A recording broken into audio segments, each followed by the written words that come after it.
Okay, we're going to go back to working on the cylinder head a little bit here. I about got the basic shape done of it that I want.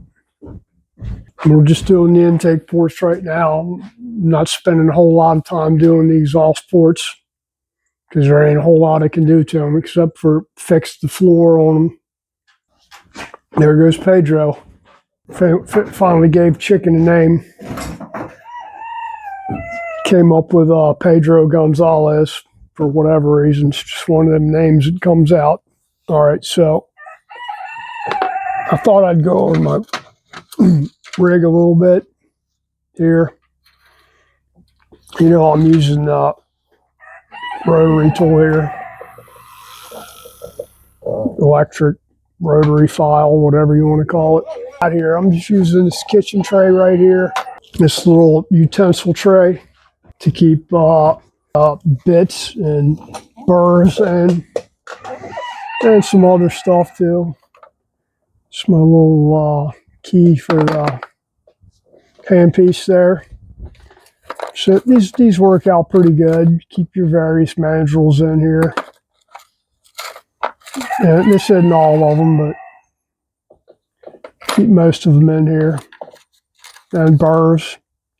So you got different burrs you'll use. I usually use, I don't use these hog burrs too much. They tend to take out a lot of aluminum at one time.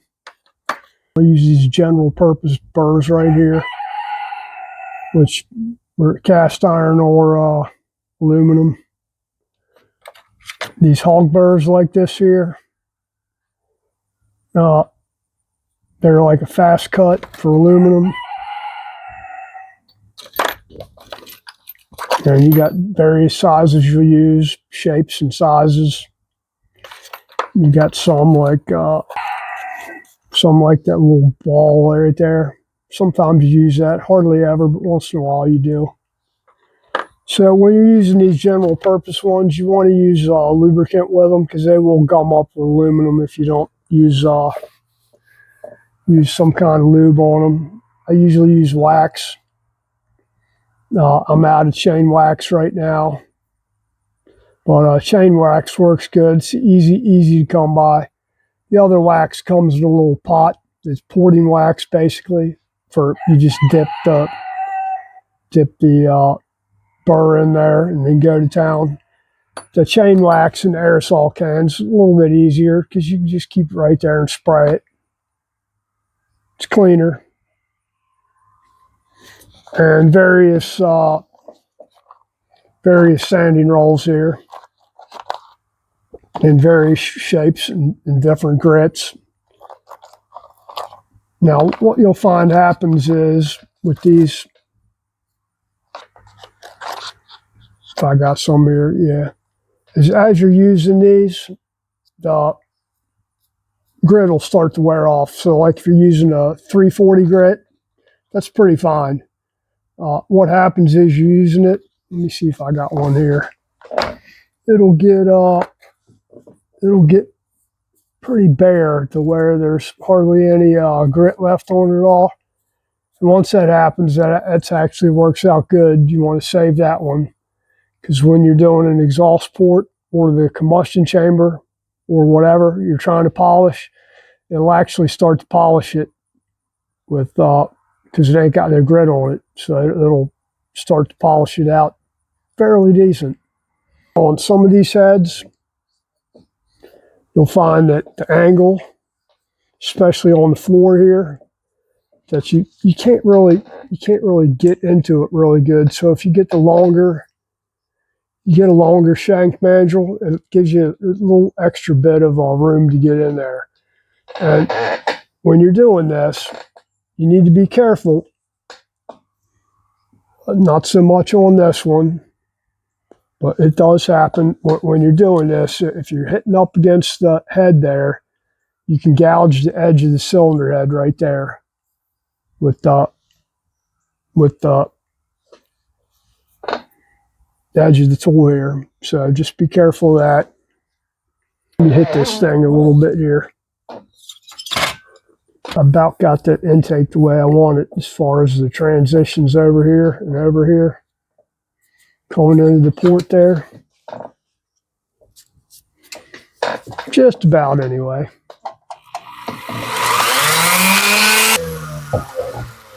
I know you can't see a whole lot in there.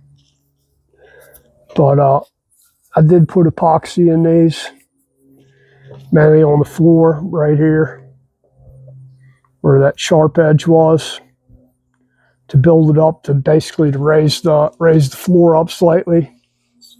I got a little bit I need to take out right here. Just yeah, I'm not gonna do much more on this one right now. I need to got a couple areas in that head I need to add some epoxy to, back to, that I haven't done yet. And I'll probably do it today because it's warm enough out to do it. You don't want to be adding epoxy in there when it's too cool out or too hot. Doesn't tend to cure right. So we're just going to leave that head right there. This is the, let me see. This is the left head. Let me go grab the right head. I still got some work to do on that right one. A bit to take out of this right one still. It's nowhere near the shape of that left one yet.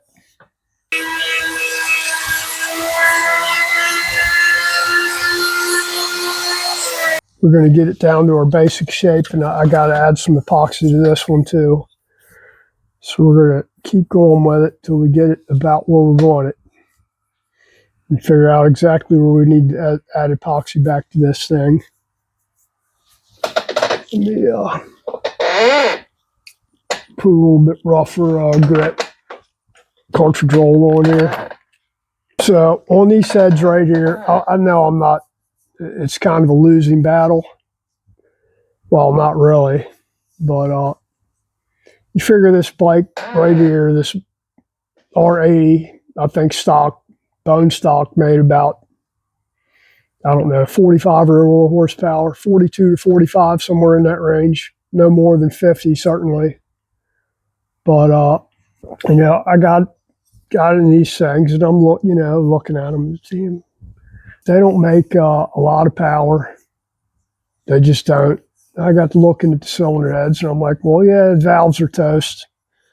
So I put valves in it, and then, once the valves are out, I'm looking at it, and I'm like, well, you know what? These ports are rather agricultural looking. They're not refined at all. It is what it is. That's their thing. They never wore performance bikes. They just well put together, I guess, as far as the engines go. Anyway, let's cut some epoxy out of here. I have a mask. This one's still got a lot of epoxy in it. I don't want to be breathing it really.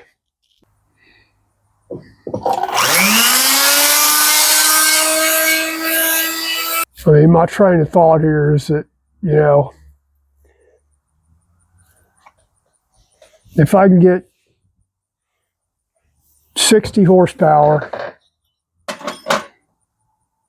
at the rear wheel out of an 883 with no more than careful seat work, no porting, careful seat work, and stock cams, stock carburetor. So basically, nice blueprint on the engine with really good valve job, stock size valves, stock cams, stock carb, that I should be able to get that out of this thing, or fairly close to it, using doing port work. Stock cams on this too. I'm not changing the cams on the damn BMW. Shit's too expensive, but you know what I mean. So you've got it, why not do it? And again, I'm working on this one the same way. I'm widening the port adjacent to the guide boss. Just like I did on this one here, just widening it out slightly. I'm not taking a whole lot of material out, just, a little bit here and there, just to give it a little more flow past the, around the guide there, because that's kind of the choke point, right at the guide there. So again, a little bit at a time, not in any hurry here. I need to switch this out to a carbide burr here. Take a little more material out, then a little bit quicker. As you are hitting aluminum, use the lubricant, whatever, wax or whatever you're using, to keep it from sticking. Go kind of lightly, because if you're not used to doing it, you can take out entirely too much material, or worse yet, you can lock it up and really go hog wild in there. So we're gonna let it down a little bit.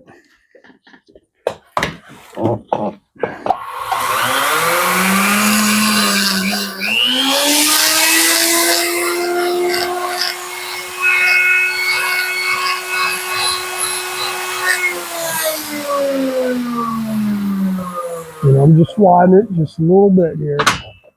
Give it a good feel. And we'll get about where we think we want it, and we'll switch back to a sanding drum. So of course you want both of them to be close to the same, and you can kind of gauge it with your sight and your finger.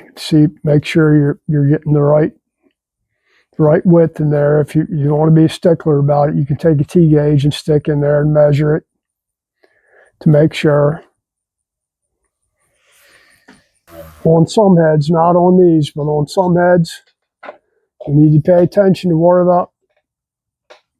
your head bolts go through, to make sure you're not breaking into the port there. We got a good, probably a 1/2 inch over there, and at least that much over there on this side. And we're not taking out that much material at all, nowhere near it. So just be aware that, I've run across heads where you got a bulge here in the port, because they put it there because the head bolt hole or stud is almost slam up against the side of the port there where the casting is. So just be aware of that. It's not on these, but on some cylinder heads, they're like that. Still got a lot of epoxy in this insert here I need to get out. Okay, let's swap this thing back out. I think we're all right there as far as shape goes.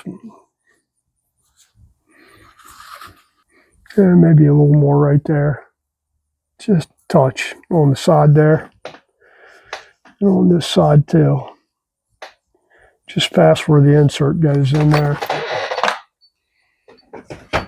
Now what they got here, this will actually come out of there. That's where the carb mounts to. It's just a little intake stub sticking out of the head there. And it is steel, not aluminum. But it's kind of not very good right there where it comes in. So we're gonna do that a little bit right here. And a little bit on this side here. Let's go ahead and swap this thing back out. And let me get you a picture of this here, what we're doing here, so you can hopefully see it. And it's really nice out here today.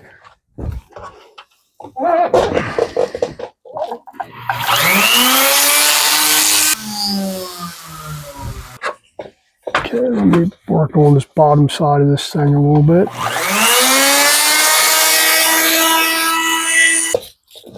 All right, that's a lot better.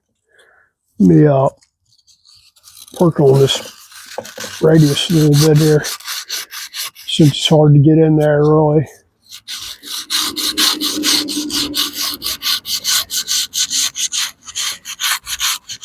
And I'm going to have to add some material right here where it had an air pocket or something in there,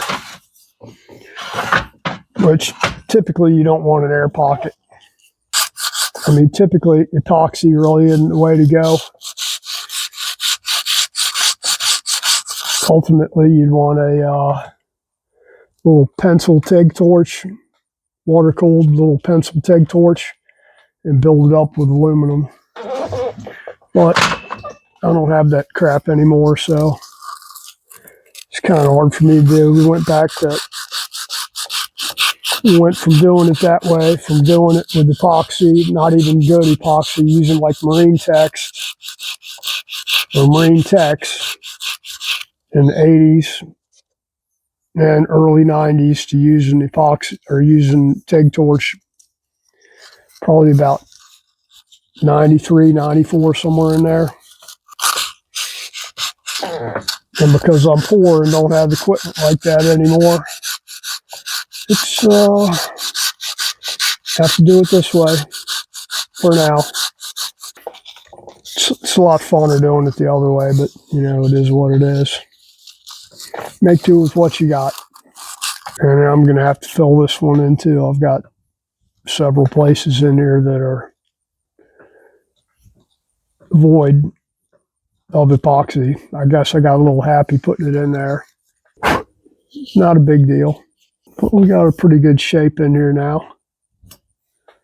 Pretty good. We'll keep working on it a little bit at a time.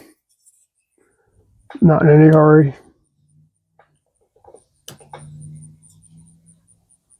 And just do what we do when we do it. So typically, yeah, you want to use a flow bench to do this, but I don't have a flow bench anymore. And what you're doing with the flow bench, you're doing what I'm doing, and then you're going to stop and go over, put it on the flow bench, run it, see what kind of changes you got, and then go back, do this some more, and go back, put it on the flow bench. But yeah, it's nice having one. But there again, it was nice having one, but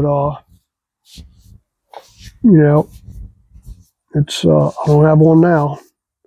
But this is the way I did them before I ever had a flow bench, and was making as much power doing them like this, even after I had a flow bench. So there's the trial and error method that you kind of perfect over years. And even after you have a flow bench, you're basically doing the same thing. I'm not saying they're not great. Yeah, I'd love to have one, but ain't in the budget. And like I said, you know what?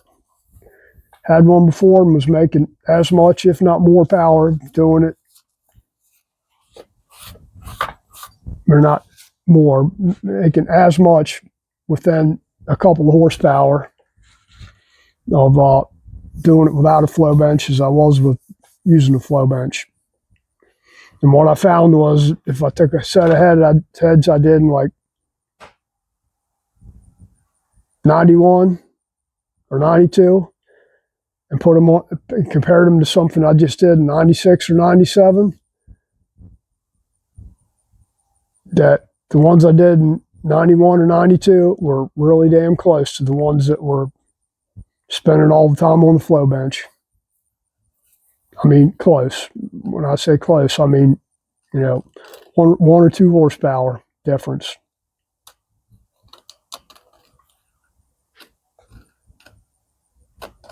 But that's really neither here nor there.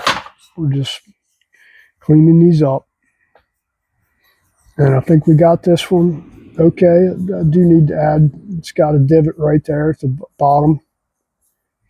And this port right here, I definitely need to fill back up.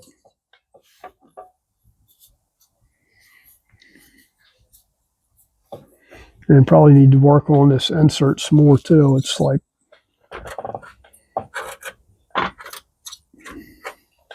well, I'm not working on the insert until I get So I fill that in and build it up and then take it back down.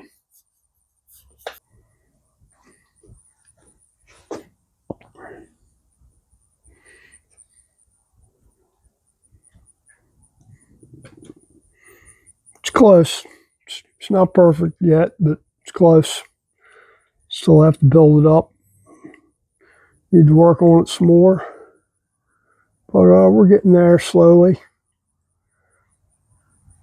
And then we'll do the exhaust ports next after I get these intakes done. Like I said, I'm not tremendously worried about the exhaust.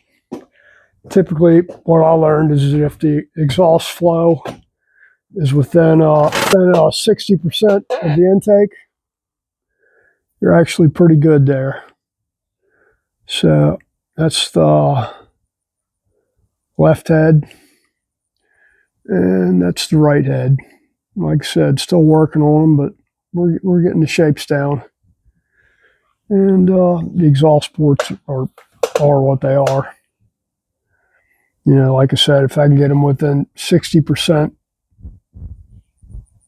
they probably are 60% of what the intake flows. At least that's been my experience. And I'll tell you why. When I first got a flow bench, I was trying to get exhaust like crazy, just to get a number. Somebody actually trying to match somebody else's number that they were getting out of their ports, and you know, made the mistake of trying to match their numbers, and ended up losing power like crazy. So intakes flowed very well, same as what I'd always been thought about a flow bench. But, you know, got really heavy into the exhaust there and found out that, you know, I'm losing power here by basically overdoing the exhaust side. And went to a seminar because nobody could really answer my questions. Went to a seminar like you do.